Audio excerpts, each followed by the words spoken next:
What is going on, guys? Today I've got quite a special video. Today we're going to be looking at my Springfield Armory M1 Garand that I just received from the CMP yesterday. I've owned this rifle for less than 24 hours. I unboxed it. This isn't directly as it was when it was unboxed, but this is exactly what I got in it. So this is a field grade rifle manufactured in late 53, likely, or early 54. There's not great records on the post-World War II rifles, but you can make some, inferences regarding serial numbers. This right here is going to be the rating I got as far as muzzle reading and throat reading. Looks like it's got a Springfield Armory barrel on it. Springfield Armory receiver. Most of the parts on this rifle so far that I found are Springfield, but they're going to be rebuild parts because that's just how the field grade rifles usually are. I did take apart the trigger housing, trigger group, and if you'll look here on the hammer, it actually does have International Harvester Company. Most of the other parts on this hammer are Springfield, as the SA indicates, and that's probably the easiest way to figure out what you got. Let me see here if I can reassemble this without looking dumb. Very well. So, most of the parts, like I said, Springfield, and for a very old gun, the condition seems pretty good. Your condition will be pretty mild. It would definitely be better for a shooter than maybe a wall hanger, but that's what I wanted, and it was also an affordable price considering the price of M1s basically anywhere else.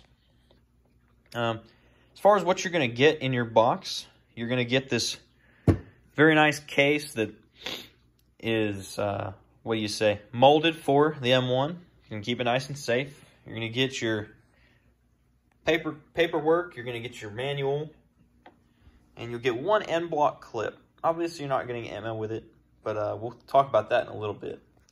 So, my experience with the CMP, I would say, is very pleasant. Just like kind of lengthy, I won't lie. I ordered this rifle 7 September 2021, and I received it on the 13th of May 2022. So, quite a long wait.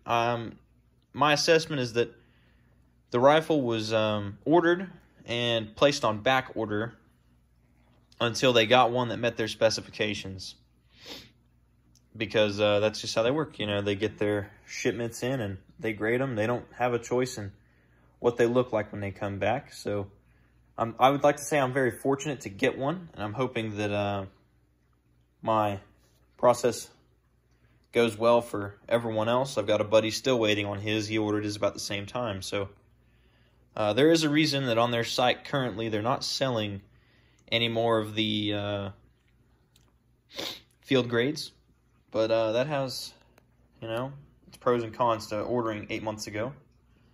I got a phone call actually a week ago, and my card was declined. So this kind of just shows the character of their organization. They will call you if there's an issue with your shipment and your order. They'll contact you via probably email, or at the least you get a text message telling you that FedEx is about to deliver a package. But they called me and they let me square away my credit card issue, and lo and behold, 2 weeks later, less than 2 weeks actually, I had an M1 Garand at my doorstep. You may not know this. You can't have them shipped straight to your doorstep. You don't need an FFL dealer because CMP, which I believe is the only organization like this, is actually federally licensed or mandated that they are allowed to ship to your door because they are the FFL.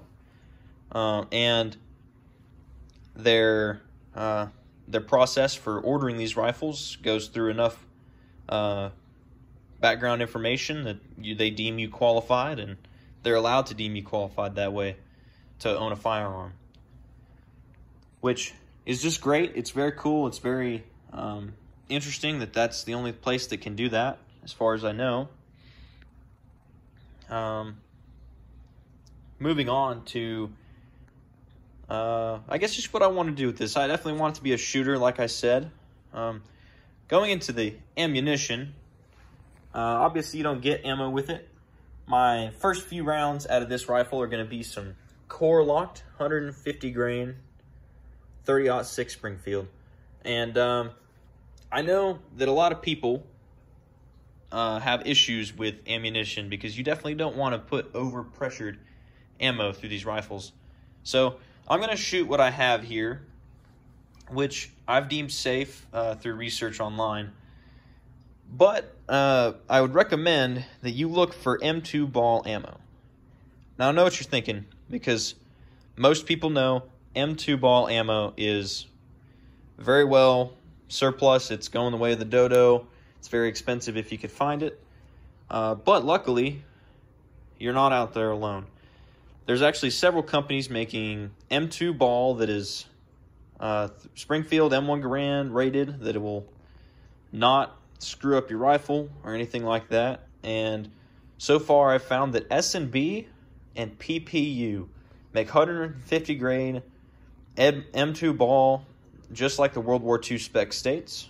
And I've actually found bulk cases of that in 500 rounds for 50 cents a round, which is cheaper than you can find 5.56 literally anywhere unless you buy a spam can right now. So, you know, I paid less for this than I did for an AR-15, and pay less for the ammo as well. So if you're looking to get into shooting M1s, this is probably a great time if you can get a good one for it. And I definitely recommend getting into it as soon as possible. But other than that, there's not a whole lot of information to pass down. This is my own personal experience with the CMP, my own M1, and each one is different. Each one is special in their own way. Thank you guys for watching. Feel free to leave a comment if you have any questions, or subscribe. Thank you.